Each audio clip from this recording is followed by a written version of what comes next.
ನಮಸ್ತೆ. ತುಳಸಿ health channel ವೀಕ್ಷಕರಿಗೆ ಇವತ್ತಿನ ಒಂದು ಯೋಗದ ಕಾರ್ಯಕ್ರಮಕ್ಕೆ ಸ್ವಾಗತ. ಈ ಒಂದು ಯೋಗದ ಕಾರ್ಯಕ್ರಮದಲ್ಲಿ ಪವರ್ ಆಫ್ ಯೋಗ ಎಂಬ ವಿಷಯದ ಬಗ್ಗೆ ನಾವು ಚರ್ಚೆ ಮಾಡಲು ಸಿದ್ಧತೆಯನ್ನು ಮಾಡಿಕೊಂಡಿದ್ದೇವೆ. ಪವರ್ ಆಫ್ ಯೋಗ, ಯೋಗದ ಒಂದು ಮಹತ್ವ, ಯೋಗದ ಒಂದು ಶಕ್ತಿಯನ್ನು ನಾವು ಹೇಗೆ ಬಳಸ್ಕೋಬೇಕು ಮತ್ತು ಯೋಗದ ಶಕ್ತಿಯನ್ನು ಹೇಗೆ ಅರಿವನ್ನು ಮೂಡಿಸ್ಕೋಬೇಕು ಅಂತ ಈ ಒಂದು ಕಾರ್ಯಕ್ರಮದಲ್ಲಿ ತುಳಸಿ ಹೆಲ್ತ್ ಚಾನಲ್ ವೀಕ್ಷಕರಿಗೆ ಮತ್ತೊಮ್ಮೆ ಸ್ವಾಗತವನ್ನು ಕೋರ್ತಾ, ನಾನು ಡಾಕ್ಟರ್ ಧನ್ವಂತರಿ, ಸಂಯಮ ಯೋಗ ಮಹಾವಿದ್ಯಾಲಯ ಮತ್ತು ಸಂಯಮ ಆರೋಗ್ಯ ಧಾಮದ ನಿರ್ದೇಶಕರಾಗಿ ಕೆಲಸ ಮಾಡ್ತಾ ಇವತ್ತು ಆ ಯೋಗದ ಪರಿಚಯವನ್ನು ಮಾಡಿಕೊಳ್ತಾ ಯೋಗದ ಶಕ್ತಿಯನ್ನು ತಮಗೆಲ್ಲ ತಿಳಿಸ್ಕೊಡ್ಬೇಕು ಅಂತಕ್ಕಂಥದ್ದು ಒಂದು ಮಹತ್ವದ ಆಕಾಂಕ್ಷೆಯಿಂದ ನಾನಿಲ್ಲಿ ನಿಮ್ಮ ಜೊತೆಗೆ ಇದ್ದೇನೆ. ವೀಕ್ಷಕರೇ, ಯೋಗ ಅಂತಕ್ಕಂಥದ್ದು ನೋಡಿ ಎಲ್ಲರಿಗೂ ಗೊತ್ತಿದೆ.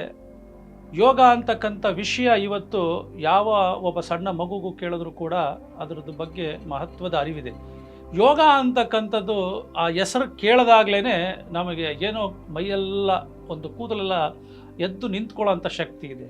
ಯಾಕೆಂದರೆ ಆ ಪದಕ್ಕೆ ಅಷ್ಟು ಮಹತ್ವವನ್ನು ನಾವು ಕಾಣ್ತೀವಿ. ಯಾಕೆಂದರೆ ವೀಕ್ಷಕರೇ, ಯೋಗ ಅಂತಕ್ಕಂಥದ್ದು ಭಾರತೀಯ ಒಂದು ತತ್ವಶಾಸ್ತ್ರ, ಭಾರತೀಯ ವಿಜ್ಞಾನ. ಇದು ನಮ್ಮ ಸಂಸ್ಕೃತಿ.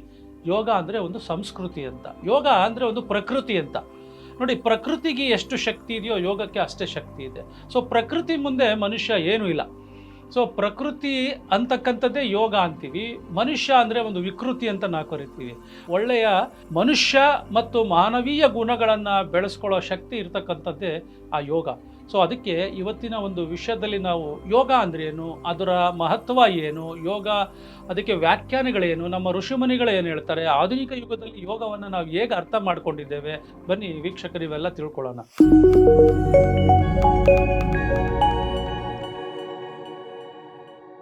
ಮೊದಲನೇದಾಗಿ ಯೋಗ ಅಂತಕ್ಕಂಥದ್ದು ಒಂದು ಸಂಸ್ಕೃತದ ಧಾತು ಪದವಿಂದ ಬಂದಿರತಕ್ಕಂಥದ್ದು. ಯೋಗ ಅಂತ ಅಂದರೆ ಒಂದು ಸಂಸ್ಕೃತದ ಒಂದು ಧಾತು ಪದ ಯುಜ್ ಎಂಬ ಪದದಿಂದ. ಯುಜ್ ಅಂದರೆ ಕೂಡಿಸು, ಒಂದುಗೂಡಿಸು ಅಂತ, ಒಟ್ಟಾಗಿ ಸೇರಿಸು ಅಂತ. ಸೊ ನೋಡಿ, ಇಲ್ಲಿ ವೀಕ್ಷಕರೇ, ಸೇರಿಸು ಕೂಡಿಸು ಅಂತ ಅಂದರೆ ಯಾವ ವಿಷಯಗಳನ್ನು ಸೇರಿಸಬೇಕು, ಯಾವುದಾದ್ರೂ ವಿಷಯಗಳನ್ನು, ಎರಡು ವಿಷಯಗಳನ್ನು ಒಟ್ಟಾಗಿ ಸೇರಿಸ್ತಕ್ಕಂಥದ್ದೇ ಯೋಗ ಅಂತ ಕರಿತೀವಿ.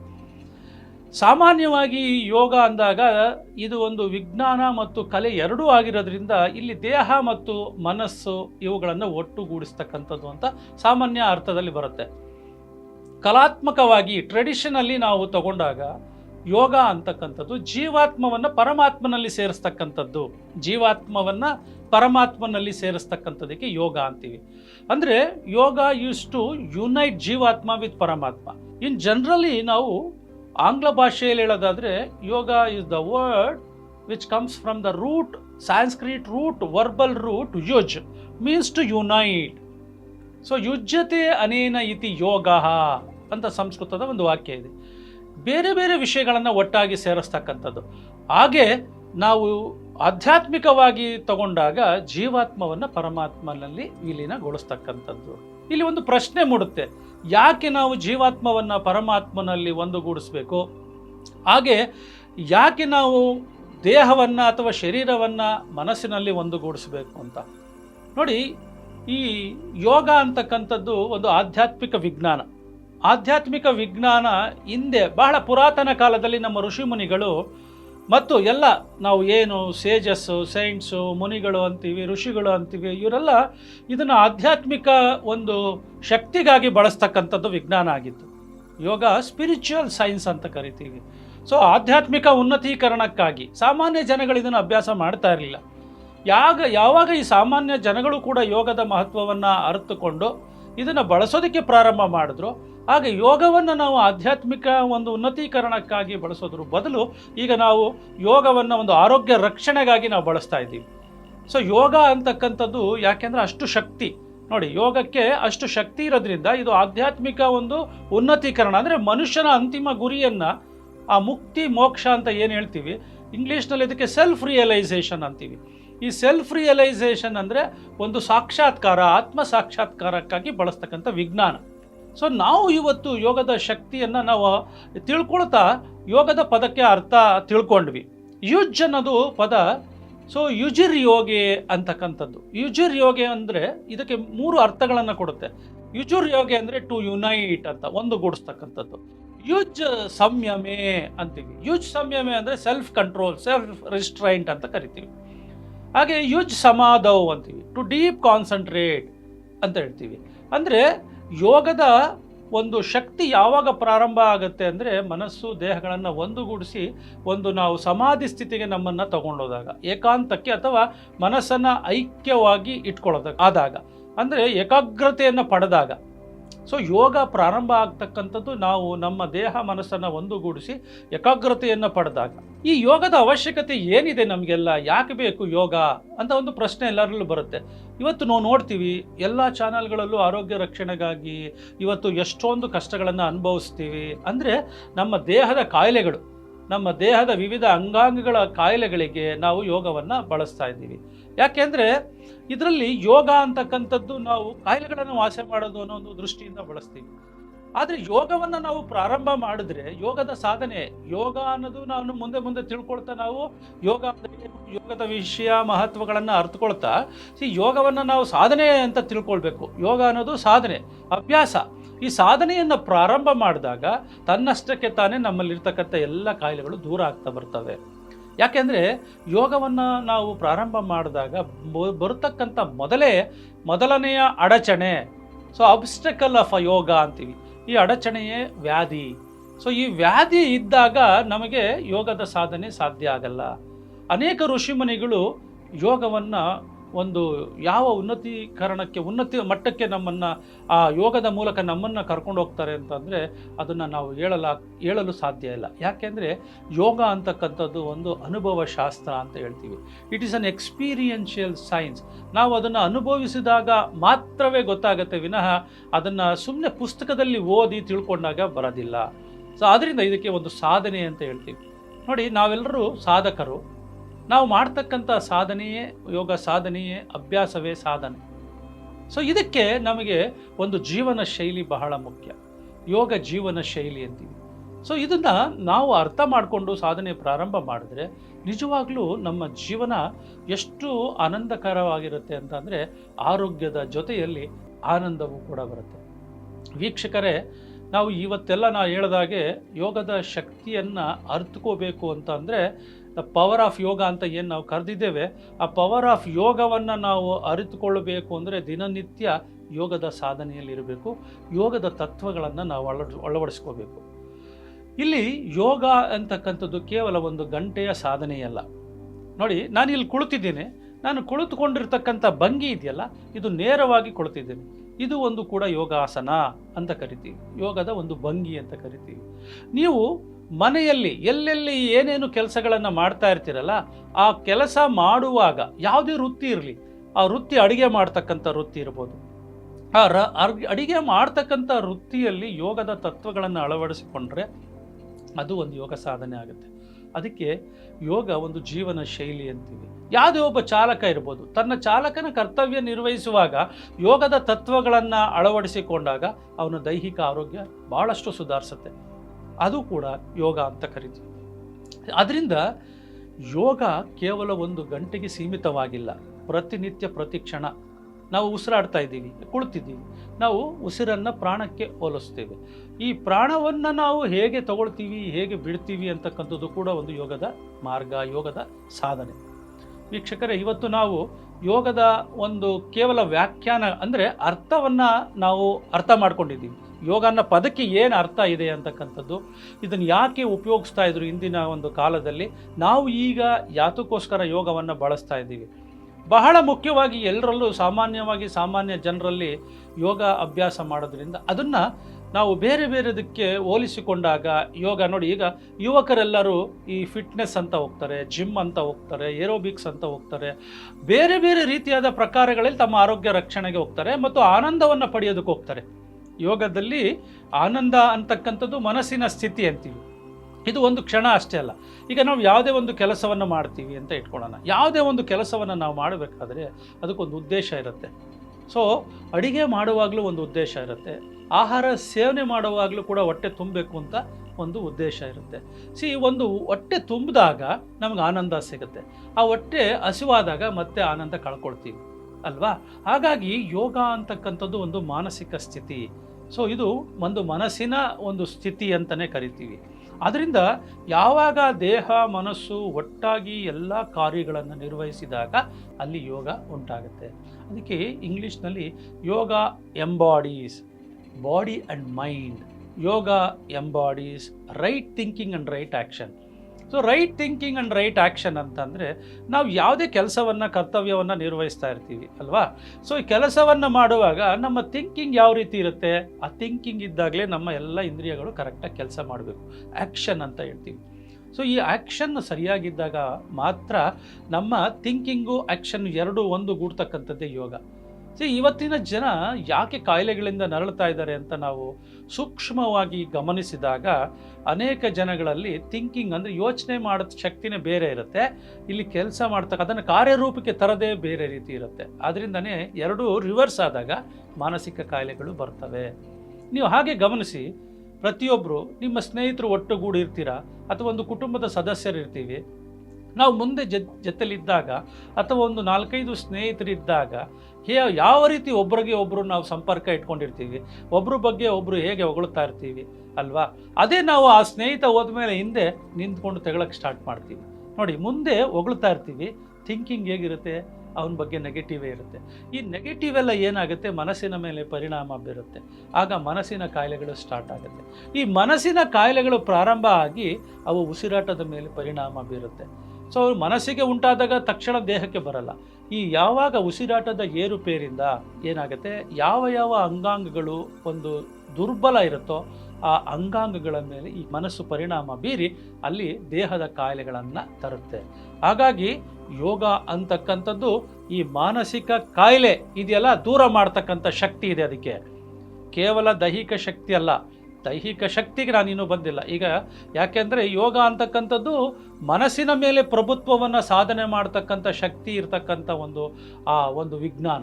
ಅದಕ್ಕೆ ನಮ್ಮ ಪತಂಜಲಿ ಮಹರ್ಷಿಗಳು ತಮ್ಮ ಯೋಗ ಸೂತ್ರದಲ್ಲಿ 196 ಸೂತ್ರಗಳನ್ನು 4 ಪಾದಗಳನ್ನಾಗಿ ಮಾಡಿ ಅವರು ಸಂಪೂರ್ಣವಾಗಿ ಎಲ್ಲ ವೇದಗಳ ಉಪನಿಷತ್ತುಗಳ ಎಲ್ಲ ಭಾಗಗಳನ್ನು ಆರಿಸಿ ತಮ್ಮ ಒಂದು ಪುಸ್ತಕದಲ್ಲಿ 196 ಸೂತ್ರಗಳನ್ನು ಮಾಡಿದ್ದಾರೆ. ಮೊದಲನೆಯ ಪಾದ 2ನೆಯ ಸೂತ್ರದಲ್ಲಿ ಏನು ಹೇಳ್ತಾರೆ ಅಂದರೆ, ಯೋಗಶ್ಚಿತ್ತ ವೃತ್ತಿ ನಿರೋಧ. ಯೋಗಶ್ಚಿತ್ತ ವೃತ್ತಿ ನಿರೋಧ ಅಂತಂದರೆ ಮನಸ್ಸಿನಲ್ಲಿ ಉಂಟಾಗ್ತಕ್ಕಂಥ ಅಲೆಗಳ ಮೇಲೆ ಪ್ರಭುತ್ವವನ್ನು ಸಾಧನೆ ಮಾಡ್ತಕ್ಕಂಥದ್ದು ಯೋಗ. ಯೋಗ ಅಂತಕ್ಕಂಥದ್ದು ಶಕ್ತಿ ಅಂತ ನಾವು ಹೇಳಿದ್ವಿ. ಮನಸ್ಸಿನ ಮೇಲೆ ಪ್ರಭುತ್ವ, ಮನಸ್ಸಿನಲ್ಲಿ ಉಂಟಾಗ್ತಕ್ಕಂಥ ಅಲೆಗಳ ಮೇಲೆ ಪ್ರಭುತ್ವವನ್ನು ಸಾಧನೆ ಮಾಡೋ ಶಕ್ತಿ ಈ ಒಂದು ವಿಜ್ಞಾನಕ್ಕಿದೆ. ನಾವು ಕುಳಿತಿದ್ದೀವಿ, ಮಾತಾಡ್ತಾ ಇದ್ದೀವಿ, ಆದರೆ ನಮ್ಮ ಮನಸ್ಸು ಬೇರೆ ಬೇರೆ ದೇಶಗಳಿಗೆ ಹೋಗಿ ಬಂದ್ಬಿಡುತ್ತೆ, ಬೇರೆ ಬೇರೆ ಕೆಲಸಗಳಿಗೆ ಹೋಗಿ ಬಂದ್ಬಿಡುತ್ತೆ ಅಲ್ವಾ? ಹೋಗುತ್ತೆ ಬರುತ್ತೆ. ಅಂದರೆ ಮನಸ್ಸು ಚಂಚಲ ಸ್ವರೂಪದ್ದು. ಸೊ ಮನಸ್ಸು ಅಂತಕ್ಕಂಥದ್ದು ಒಂದು ಕಡೆ ನಿಲ್ತಕ್ಕಂಥದ್ದಲ್ಲ, ಇದಕ್ಕೆ ಇರದೇ ಸ್ವಭಾವವೇ ಚಂಚಲ. ಈ ಮನಸ್ಸನ್ನು ಏಕಾಗ್ರತೆ ಮಾಡ್ತಕ್ಕಂಥದ್ದು, ಆ ಏಕಾಗ್ರ ಸ್ಥಿತಿಗೆ ತರ್ತಕ್ಕಂಥದ್ದೇ ಯೋಗ. ಯೋಗವೂ ಕೂಡ ಮನಸ್ಸನ್ನು ಏಕಾಗ್ರತ ಸ್ಥಿತಿಗೆ ತಂದಾಗಲೇ ನಮ್ಮ ಯೋಗ ಪ್ರಾರಂಭ ಆಗ್ತಕ್ಕಂಥದ್ದು. ಸೊ ಥಾಟ್ಲೆಸ್ ಮೈಂಡ್ ಅಂತೀವಿ, ಎಲ್ಲ ಮನಸ್ಸಿನ ಏನೇನು ಚಂಚಲತೆ ಇದೆಯಲ್ಲ ಅದು ದೂರ ಆದಾಗಲೇ ಈ ಯೋಗ ಅಂತಕ್ಕಂಥದ್ದು ಪ್ರಾರಂಭ ಆಗ್ತಕ್ಕಂಥದ್ದು. ಸೊ ವೀಕ್ಷಕರೇ, ಅದಕ್ಕೆ ಈ ಒಂದು ಯೋಗಕ್ಕೆ ಅಷ್ಟು ಶಕ್ತಿ ಇದೆ. ನಾವು ಪ್ರತಿನಿತ್ಯ ಆ ಯೋಗದ ಮಹತ್ವಗಳನ್ನು ನಾವು ಜೀವನದಲ್ಲಿ ಅಳವಡಿಸ್ಕೋಬೇಕು. ಯೋಗ ಅಂತಕ್ಕಂಥದ್ದು ಕೇವಲ ಒಂದು ದೇಹದ ಭಂಗಿ ಅಲ್ಲ, ಕೇವಲ ಒಂದು ಯೋಗಾಸನ ಅಲ್ಲ. ಯೋಗ ಒಂದು ರೀತಿಯಾದ ದೈಹಿಕ ವ್ಯಾಯಾಮ. ಯಾಕೆ ಅಂತಂದರೆ ದೇಹದ ಒಂದು ಆರೋಗ್ಯವನ್ನು ರಕ್ಷಣೆ ಇರೋಂತಕ್ಕಂಥದ್ದು ಒಂದು ವಿಜ್ಞಾನ. ಹಾಗಾಗಿ ನಮ್ಮ ಪತಂಜಲಿ ಮಹರ್ಷಿಗಳು ಇದಕ್ಕೆ ಎಷ್ಟು ಚೆನ್ನಾಗಿ ಹೇಳಿದ್ದಾರೆ ಅಂದರೆ, ಮನುಷ್ಯನಿಗೆ ಬರ್ತಕ್ಕಂಥ ಕಾಯಿಲೆಗಳಿದೆಯಲ್ಲ, ದೇಹದ ಕಾಯಿಲೆಗಳು, ಇದಕ್ಕೆ ಬರೋ ಕಾರಣನೇ ಮನಸ್ಸು. ಈ ಮನಸ್ಸಿನ ಮೇಲೆ ನಾವು ಪ್ರಭುತ್ವವನ್ನು ಸಾಧನೆ ಮಾಡಬೇಕು. ನೋಡಿ, ಏನೋ ಒಂದು ಹೋಗ್ತಾ ಇರ್ತೀವಿ ನಡ್ಕೊಂಡು, ಒಂದು ವಸ್ತುವನ್ನು ನೋಡ್ತೀವಿ, ಆ ವಸ್ತುವನ್ನು ನೋಡಿದಾಗ ನಮ್ಮ ಮನಸ್ಸೇನು ಹೇಳುತ್ತೆ, ಆ ವಸ್ತು ಬೇಕು ಅಂತ ಹೇಳುತ್ತೆ. ಆದರೆ ಈ ಬುದ್ಧಿ ಶಕ್ತಿ ಇದೆಯಲ್ವಾ, ಈ ಬುದ್ಧಿ ಅಂತಕ್ಕಂಥದ್ದು ನಾವು ನಮ್ಮ ಹತೋಟಿಯಲ್ಲಿ ಇಟ್ಕೊಂಡಿದ್ರೆ ಆ ಮನಸ್ಸಿಗೆ ಹೇಳುತ್ತೆ ಇದು ಬೇಕು ಬೇಡ, ಇದು ಒಳ್ಳೆಯದು ಕೆಟ್ಟದು ಅಂತಕ್ಕಂಥದ್ದು. ಆಗ ಮನಸ್ಸು ತನ್ನಷ್ಟಿಗೆ ತಾನೇ ಹಿಂದೆ ಬರುತ್ತೆ. ಓಕೆ, ಹಾಗಾಗಿ ಈ ಮನಸ್ಸು ನಾವು ಹೇಳ್ದಾಗೆ ಕೇಳಬೇಕು, ಮನಸ್ಸು ಹೇಳ್ದಾಗೆ ಕೇಳೋದಲ್ಲ. ಈಗ ಯಾಕೆ ಕಾಯಿಲೆಗಳು ಬರ್ತಿದೆ ಅಂತಂದರೆ, ಸೊ ಎಲ್ಲರೂ ಸಾಮಾನ್ಯ ಜನರೆಲ್ಲರೂ ಕೂಡ ಮನಸ್ಸು ಹೇಳ್ದಾಗೆ ಕೇಳ್ತಾ ತನ್ನ ಜೀವನವನ್ನು ನಿರ್ವಹಿಸ್ತಾ ಇದ್ದಾರೆ. ಹಾಗಾಗಿ ಈ ಕೆಲಸಗಳಲ್ಲಿ ನಾವು ತೊಡೆದಾಗ ಏನಾಗುತ್ತೆ, ಮನಸ್ಸು ಏನು ಹೇಳುತ್ತೋ ಅದನ್ನು ಮಾಡ್ತೀವಿ. ಇವತ್ತು ಮನಸ್ಸು ಏನು ಹೇಳುತ್ತೋ ಅದನ್ನು ಅಡುಗೆ ಮಾಡ್ತೀವಿ. ಮನಸ್ಸು ಎಲ್ಲಿಗೆ ಹೋಗು ಅಂದರೆ ಅಲ್ಲಿ ಹೋಗ್ತೀವಿ. ಹಾಗಾಗಿ ಮನಸ್ಸು ಏನು ಹೇಳುತ್ತೋ ಅದನ್ನು ನಮ್ಮ ಅರಿಯ ಬಿಟ್ಬಿಟ್ಟು ಏನಾಗ್ತಾ ಇದೆ, ನಮಗೆ ಗೊಂದಲಗಳು ಉಂಟಾಗ್ತಾ ಇದೆ, ನೋವುಗಳು ಉಂಟಾಗ್ತಾ ಇದೆ. ಅದಕ್ಕೆ ನಮಗೆ ಯಾಕೆ ಕಾಯಿಲೆಗಳು ಬರುತ್ತೆ ಅಂದರೆ, ignorance of the self is the root cause for the diseases ಅಂತೀವಿ, ಪೇಯ್ನ್ ಅಂತ ಹೇಳ್ತೀವಿ. ಅದಕ್ಕೆ ನಮ್ಮ ಒಂದು ಅಜ್ಞಾನ ಅಂತ ಹೇಳ್ತೀವಿ, ಇಗ್ನೋರೆನ್ಸ್ ಆಫ್ ದ ಸೆಲ್ಫ್. ನಮಗೆ ಆತ್ಮಜ್ಞಾನ ಇಲ್ಲ, ನಾವು ಯಾರು ಅಂತಕ್ಕಂಥದ್ದಿಲ್ಲ. ನಾವೆಲ್ಲರೂ ಏನಂತ ಅರ್ಥ ಮಾಡ್ಕೊಂಡಿದ್ದೀವಿ, ನಮ್ಮನ್ನು ನಾವು ನಮ್ಮ ಶರೀರ ಅಂತ ತಿಳ್ಕೊಂಡಿದ್ದೀವಿ. ಈಗ ನಮಗೆ ಒಂದು ಹೆಸರಿದೆ, ನನಗೆ ಒಂದು ಹೆಸರಿದೆ, ಎಲ್ರಿಗೂ ಒಂದೊಂದು ಹೆಸರಿದೆ. ಆ ಹೆಸರು ಬಂದು ಶರೀರಕ್ಕೆ ಇರುತ್ತೆ, ಅರ್ಥ ಆಯ್ತಾ, ಆತ್ಮಕ್ಕೆ ಹೆಸರಿರೋದಿಲ್ಲ. ಹಾಗಾಗಿ ನಮ್ಮನ್ನು ಕರಿಬೇಕಾದ್ರೆ ಇಂಥವರು ಅಂತ ಕರೀತಾರೆ ವಿನಃ ಇಂಥವರ ಶರೀರ ಅಂತ ಹೇಳ್ತಾರೆ ವಿನಃ. ಈಗ ಒಬ್ಬ ವ್ಯಕ್ತಿ ಮರಣ ಹೊಂದಾಗ ಅವನು ಬಿದ್ದಿದ್ರೆ ಇಂಥವನ ಶರೀರ ಅಂತೇವೆ, ಇವನು ಶರೀರ ಅಂತ ಹೇಳಲ್ಲ. ಸೊ ನಾನು ಅದಕ್ಕೆ ನಮಗೆ ಬರ್ತಕ್ಕಂಥದ್ದು ಆತ್ಮಜ್ಞಾನವನ್ನು ನಾವು ಅರ್ಥ ಮಾಡ್ಕೊಳ್ದಲ್ಲೇ ಇರ್ತಕ್ಕಂಥದ್ದಕ್ಕೆ ನಮ್ಮ ಆತ್ಮದ ಕಾಯಿಲೆಗಳ ಮೂಲಕ ನಾವು ಶರೀರದ ಕಾಯಿಲೆಗಳನ್ನು ಅನುಭವಿಸ್ತೀವಿ. ಅದಕ್ಕೆ ಆತ್ಮದ ಜ್ಞಾನವನ್ನು ನಾವು ಪಡೆದಾಗ ನಮಗೆ ನಿಜವಾಗ್ಲೂ ಆತ್ಮದ ಶಕ್ತಿಯ ಅರಿವನ್ನು ಮೂಡಿಸ್ಕೊಂಡಾಗ ಮಾತ್ರ ನಮ್ಮ ಒಂದು ದೈಹಿಕ ಆರೋಗ್ಯವನ್ನು ಪಡಿಬೋದು. ನಮ್ಮ ಯೋಗದ ಏನು ಮಹತ್ವ ಇದೆ, ಆ ಜೀವನವನ್ನು ಹೇಗೆ ನಿರ್ವಹಿಸಬೇಕು ಅಂತಕ್ಕಂಥದ್ದು ನಮಗೆಲ್ಲ ಗೊತ್ತಾಗುತ್ತೆ. ಈಗ ಏನಾಗಿದೆ ಅಂತ ಅಂದರೆ, ಎಲ್ಲರೂ ಮನಸ್ಸನ್ನು ಒಂದು ಹುಚ್ಚು ಕುದುರೆ ರೀತಿ ಬಿಟ್ಬಿಟ್ಟಿದ್ದಾರೆ. ವೇಗವಾಗಿ ಮನಸ್ಸು ಹೇಗೆ ಓಡುತ್ತೋ ಆಗ ಎಲ್ಲರೂ ತಮ್ಮ ತಮ್ಮ ಕೆಲಸಗಳು, ಎಲ್ಲಿಗೆ ಹೋಗ್ತಾ ಇದ್ದೀವಿ ಅಂತಕ್ಕಂಥದ್ದೇ ಗೊತ್ತಿಲ್ಲ. ನಾವು ಎಲ್ಲಿಗೆ ಹೋಗ್ತಾ ಇದ್ದೀವಿ, ಏನು ಮಾಡ್ತಾ ಇದ್ದೀವಿ, there is no end at all. ಅವ್ರಿಗೆ ಯಾವುದಕ್ಕೂ ಒಂದು ಕೊನೆ ಅನ್ನೋದೇ ಇಲ್ಲ. ನೋಡಿ, ಓಡ್ತಾ ಹೋಗ್ತಾ ಇದ್ದಾರೆ, ಆದರೂ ಕೂಡ ಎಲ್ಲಿ ಏನು ಮಾಡಬೇಕು ಅನ್ನೋದೇ ಗೊತ್ತಾಗ್ತಾ ಇಲ್ಲ. ಹಾಗಾಗಿ ಮನಸ್ಸು ಏನಾಗಿದೆ ಅಂತಂದರೆ, ಈ ಬೆಳಕಿನ ವೇಗಕ್ಕಿಂತ ಹೆಚ್ಚಾಗಿ ವೇಗವಾಗಿ ಓಡಿ ಏನಾಗುತ್ತೆ, ಅದ್ರ ಮೇಲೆ ನಿಯಂತ್ರಣ ಇಲ್ಲದೆ ಹುಚ್ಚು ಕುದುರೆ ರೀತಿ ನಾವೆಲ್ಲ ಅರಿದು ಬಿಟ್ಬಿಟ್ಟಿದ್ದೀವಿ ಅದನ್ನು. ಸೊ ಈ ಯೋಗದ ತತ್ವಗಳನ್ನು ನಾವು ಅಳವಡಿಸಿಕೊಂಡಾಗ ಆಗ ಆ ಮನಸ್ಸು ನಮ್ಮ ಹತೋಟಿಗೆ ಬರುತ್ತೆ. ಆ ಹತೋಟಿಗೆ ಬಂದಾಗ ನಮಗೆ ನಿಜವಾಗ್ಲೂ ಕೂಡ ನಾವು ಏನು ಹೇಳ್ತೀವೋ ಆ ರೀತಿ ಮನಸ್ಸು ಕೇಳುತ್ತೆ. ಉದಾಹರಣೆಗೆ, ಈಗ ನಮ್ಮ ಒಂದು ಮುಂದೆ ತಟ್ಟೆ ತುಂಬ ಒಂದು 10 ಸ್ವೀಟ್ ತಂದಿಡ್ತಾರೆ ಅಂತ ಇಟ್ಕೊಳ್ಳೋಣ. ಮನಸ್ಸಿಗೆ ಹತೋಟಿ ಇಲ್ಲ ಅಂದರೆ 10 ಸ್ವೀಟ್ನ ಗಬಗಬಗ ತಿನ್ನೋರಿದ್ದಾರೆ, 10 ಸ್ವೀಟ್ನ ಒಟ್ಟಿಗೆ ತಿನ್ನೋರಿದ್ದಾರೆ, ಒಂದೊಂದೇ 10 ಸ್ವೀಟ್ಗಳನ್ನು ತಿನ್ನೋರಿದ್ದಾರೆ. ಆದರೆ ನಾವು ಮನಸ್ಸಿನ ಮೇಲೆ ಹತೋಟಿ ಏನಂತಂದರೆ, 10 ಸ್ವೀಟ್ಗಳಿದ್ದರೂ ಕೂಡ ನನಗೆ ಯಾವಾಗ ಎಸ್ ತಗೋ ಆ ಸ್ವೀಟ್ ತಿನ್ನು ಅಂತ ಹೇಳಿ ನಾವು ಮನಸ್ಸಿಗೆ ಆರ್ಡರ್ ಮಾಡಿದಾಗ ನಾವು ಆಗ ಒಂದು ಸ್ವೀಟ್ ತಗೊಳ್ತೀವಿ, ಒಂದನ್ನು ತಿನ್ನಬೇಕು. ಅದು ನಾವು ಹೇಳಿದಾಗ ಮನಸ್ಸು. ಇಲ್ಲಾಂದರೆ ಮನಸ್ಸೇ ಹೇಳಿದಾಗ ಕೇಳಿದ್ರೆ ಸಿಹಿ ಇದೆ, ಚೆನ್ನಾಗಿದೆ ಅಂತ ನಾವೇನು ಮಾಡ್ತೀವಿ, ಸೊ ಎಲ್ಲ ಸ್ವೀಟ್ಗಳನ್ನು ತಿಂದು ಕಾಯಿಲೆಗಳನ್ನು ಬರ್ಸ್ಕೊಳ್ತೀವಿ. ಹೀಗೆ ಮನಸ್ಸಿನ ಮೇಲೆ ಪ್ರಭುತ್ವವನ್ನು ಸಾಧನೆ ಮಾಡ್ತಕ್ಕಂಥದ್ದು ಯೋಗ. ಇದು ಒಂದು ಪವರ್ ಆಫ್ ಯೋಗ, ಇದು ಒಂದು ಶಕ್ತಿ. ಯಾಕೆಂದರೆ ಮನಸ್ಸಿನ ಮೇಲೆ ನಾವು ಆ ಒಂದು ಪ್ರಭುತ್ವವನ್ನು ಸಾಧನೆ ಮಾಡಿದಾಗ ಮಾತ್ರವೇ ಮಿಕ್ಕ ಎಲ್ಲ ನಮ್ಮ ಕಾರ್ಯಗಳು ಸುಲಲಿತ ಆಗ್ತಾ ಬರ್ತವೆ, ಎಲ್ಲ ದೈಹಿಕ ಕಾಯಿಲೆಗಳು ಸುಲಭ ಆಗ್ತಾ ಬರ್ತವೆ. ಸೊ ವೀಕ್ಷಕರೇ, ಇದು ಒಂದು ವ್ಯಾಖ್ಯಾನವನ್ನು ನಾನು ಇವತ್ತು ಪತಂಜಲಿ ಮಹರ್ಷಿಗಳ ಸೂತ್ರದ ಮೂಲಕ ತಮಗೆ ಆ ಯೋಗದ ಶಕ್ತಿಯನ್ನು ಹೇಳಿದ್ದೇನೆ. ಹಾಗೆ ಈ ಯೋಗದ ಶಕ್ತಿ ಅಂತಕ್ಕಂಥದ್ದು, ಇದಕ್ಕೆ ಬಹಳಷ್ಟು ನೂರಾರು ವ್ಯಾಖ್ಯಾನಗಳಿದೆ. ಯೋಗ ಅಂದರೆ ಶಕ್ತಿ, ಯೋಗ ಅಂತಕ್ಕಂಥದ್ದು ಒಂದು ಲೈಟ್, ಇದು ಬೆಳಕು. ಒಂದು ಸಾರಿ ಇದನ್ನು ದೀಪದ ಬೆಳಕು ಹಚ್ಚಿಬಿಟ್ರೆ ಅದು ಯಾವತ್ತೂ ಆರೋದಿಲ್ಲ ಅಂತ ಹೇಳ್ತಾರೆ. ಸೊ ಅದಕ್ಕೋಸ್ಕರ ಇದು ದೀಪದ ಬೆಳಕು ಇದ್ದಾಗೆ, ಹಚ್ಚಿದ್ರೆ ಇದಕ್ಕೆ ಎಣ್ಣೆ ಹಾಕೋದೇ ಬೇಕಾಗಿಲ್ಲ, ಅದರಷ್ಟು ಅದೇ ಉರಿತಾ ಹೋಗುತ್ತೆ. ಹಚ್ಚೋದೇ ನಮ್ಮ ಕೆಲಸ ಆಗಬೇಕು. ಆ ಯೋಗದ ಬೆಳಕನ್ನು ನಾವು ಇವತ್ತು ಈ ಒಂದು ತುಳಸಿ ಚಾನಲ್ ಮೂಲಕ ನಾವು ಇವತ್ತು ಬೆಳಕನ್ನು ನಾವು ಕಾಣ್ತಾ ಇದ್ದೇವೆ. ಈ ದೀಪದ ಬೆಳಕನ್ನಕ್ಕೆ ನಾವು ಒಂದು ಒಳ್ಳೆಯ ಮೇಣದ ಬತ್ತಿಯಿಂದ ಹಚ್ಚಿದ್ದೇವೆ, ಯೋಗದ ಒಂದು ಪರಿಚಯವನ್ನು ಮಾಡಿಕೊಂಡಿದ್ದೀವಿ. ಮುಂದಿನ ದಿನಗಳಲ್ಲಿ ನಾವು ಪ್ರತಿನಿತ್ಯ ಒಂದೊಂದು ಎಪಿಸೋಡ್ ಮೂಲಕ ಯೋಗದ ಶಕ್ತಿಯನ್ನು ಏನಿದೆ, ಯಾಕೆ ನಾವು ಯೋಗವನ್ನು ಮಾಡ್ಕೋಬೇಕು, ಇವತ್ತು ಮಕ್ಕಳಿಂದ ಆದಿಯಾಗಿ ವೃದ್ಧರವರೆಗೂ ಯೋಗದ ತತ್ವಗಳನ್ನು ಅಳವಡಿಸಿಕೊಂಡಾಗ ಅವರ ಜೀವನ ಸುಲಭ ಆಗುತ್ತೆ. ಅನೇಕ ರೀತಿಯಾದ ಕಾಯಿಲೆಗಳು, ದೈಹಿಕ, ಮಾನಸಿಕ, ಒಂದು ಭಾವನಾತ್ಮಕ ಕಾಯಿಲೆಗಳು, ಹಾಗೆ ಸಾಮಾಜಿಕ ಕಾಯಿಲೆಗಳು, ಹಾಗೆ ಆಧ್ಯಾತ್ಮಿಕ ಕಾಯಿಲೆಗಳನ್ನು ನಾವು ದೂರ ಮಾಡ್ಕೋಬೋದು. ಬನ್ನಿ ವೀಕ್ಷಕರೇ, ಮುಂದಿನ ದಿನಗಳಲ್ಲಿ ಮುಂದಿನ ಎಪಿಸೋಡ್ನಲ್ಲಿ ನಾವು ಇದರ ಬಗ್ಗೆ ಹೆಚ್ಚಿನ ಒಂದು ಮಹತ್ವವನ್ನು ನಾವು ತಿಳ್ಕೊಳ್ಳೋಣ. ಹಾಗಾಗಿ ನೀವು ಪ್ರತಿನಿತ್ಯ ಈ ಒಂದು ತುಳಸಿ ಹೆಲ್ತ್ ಚಾನಲ್ಗೆ ಸಬ್ಸ್ಕ್ರೈಬ್ ಆಗಿ ಇದನ್ನು ನೀವು ಪ್ರತಿನಿತ್ಯ ವೀಕ್ಷಣೆಯನ್ನು ಮಾಡ್ತಾ ನಿಮ್ಮ ಆರೋಗ್ಯವನ್ನು ರಕ್ಷಣೆ ಮಾಡ್ಕೊಳ್ಳಿ. ಕೇವಲ ದೈಹಿಕ ಆರೋಗ್ಯದ ಬಗ್ಗೆ ನಾನು ಮಾತಾಡಲ್ಲ, ದೈಹಿಕ ಆರೋಗ್ಯ, ಮಾನಸಿಕ ಆರೋಗ್ಯ, ಭಾವನಾತ್ಮಕ ಆರೋಗ್ಯ, ಆಧ್ಯಾತ್ಮಿಕ ಆರೋಗ್ಯ ಜೊತೆಲಿ ಸಾಮಾಜಿಕ ಆರೋಗ್ಯ, ನಂತರ ಆಧ್ಯಾತ್ಮಿಕ ಆರೋಗ್ಯ, ಈ ಎಲ್ಲವನ್ನು ನಾವು ಪಡೆಯೋಣ. ಆಧ್ಯಾತ್ಮಿಕದ ಅರಿವನ್ನು ಮೊದಲು ಮೂಡಿಸ್ಕೊಳ್ಳೋಣ. ಯಾವಾಗಲೂ ಆಧ್ಯಾತ್ಮಿಕದ ಅರಿವು ಮೂಡಿದಾಗ ಮಾತ್ರವೇ ದೈಹಿಕ ಆರೋಗ್ಯ ಚೆನ್ನಾಗಿರೋದು. ನಾವೆಲ್ಲ ಏನು ತಿಳ್ಕೊಳ್ತೀವಿ, ದೇಹಕ್ಕೆ ಔಷಧಿ ಕೊಡ್ತೀವಿ, ಮನಸ್ಸಿಗೆ ಔಷಧಿ ಕೊಡಲ್ಲ, ಆತ್ಮಕ್ಕೆ ಔಷಧಿ ಕೊಡಲ್ಲ. ಆತ್ಮಜ್ಞಾನವೇ ಬಹಳ ಮುಖ್ಯ. ಹಾಗಾಗಿ ಯೋಗ ಅನ್ನೋದು ಒಂದು ಆತ್ಮದ ಶಕ್ತಿ. ಇದನ್ನು ಮುಂದಿನ ಎಪಿಸೋಡಲ್ಲಿ ನಾವು ಇದರ ಬಗ್ಗೆ ಹೆಚ್ಚಿನ ಚರ್ಚೆಯನ್ನು ಮಾಡೋಣ. ನಮಸ್ಕಾರ.